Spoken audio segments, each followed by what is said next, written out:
Assalamualaikum semuanya. Hari ini kelompok 1 akan presentasi mengenai sejarah peradaban Islam pada masa Nabi Muhammad dan Khulafaur Rasyidin. Silahkan disimak ya.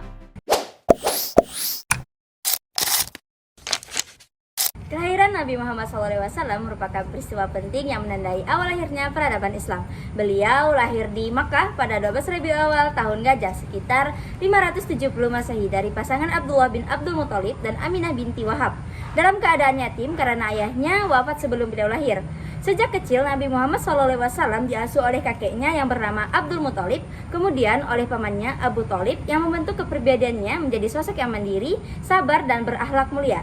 Lingkungan Arab yang saat itu diliputi masa jahiliyah menjadi latar penting bagi kelahirannya. Karena kehadiran beliau kelak membawa perubahan besar melalui ajaran tauhid, keadilan dan kemanusiaan yang menjadi fondasi utama untuk peradaban Islam. Misi utama Nabi Muhammad SAW adalah menyampaikan ajaran Islam sebagai rahmat bagi seluruh alam dengan tujuan memperbaiki akidah, akhlak, dan tatanan masyarakat sosial. Dakwah beliau berlangsung selama 23 tahun dan dilakukan secara bertahap, dimulai dari penanaman tauhid untuk menghapus praktik syirik, kemudian pembinaan akhlak mulia, serta penerapan syariat dalam kehidupan bermasyarakat.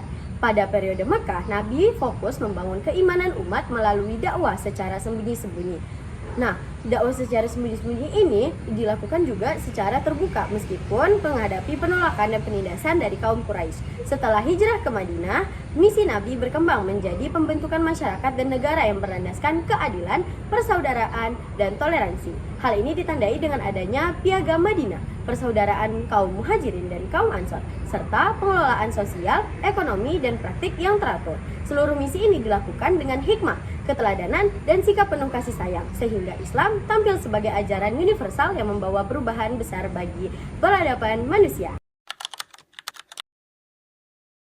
Pada masa ini berkembang sistem sosial, ekonomi, dan politik Islam seperti pengelolaan zakat melalui Baitul Mal, penegakan keadilan hukum, toleransi antar umat beragama, serta strategi penanganan yang menjaga stabilitas umat.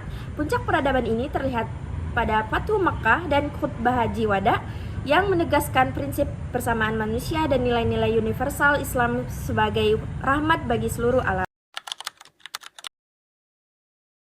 Kepemimpinan Abu Bakar As-Siddiq merupakan fase awal yang sangat menentukan dalam sejarah peradaban Islam setelah wafatnya Nabi Muhammad SAW. Ia terpilih menjadi khalifah pertama melalui musyawarah di Saqifah Bani Sa'idah karena senioritas, keimanan yang kuat, kedekatan dengan Rasul, serta kepribadiannya yang jujur dan amanah.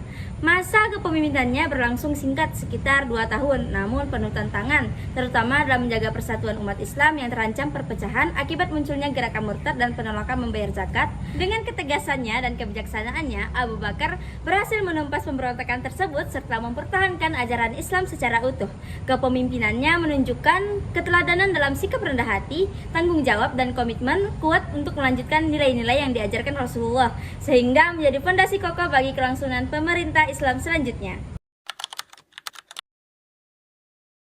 Kepemimpinan Umar bin Khattab menandai masa penting dalam perkembangan pemerintahan Islam yang lebih terstruktur dan kuat. Umar diangkat menjadi khalifah melalui penunjukan Abu Bakar As-Siddiq dengan tujuan menjaga persatuan umat Islam dan mencegah konflik internal. Selama masa pemerintahannya, Umar dikenal sebagai pemimpin yang tegas, adil, dan sangat peduli terhadap kesejahteraan rakyat.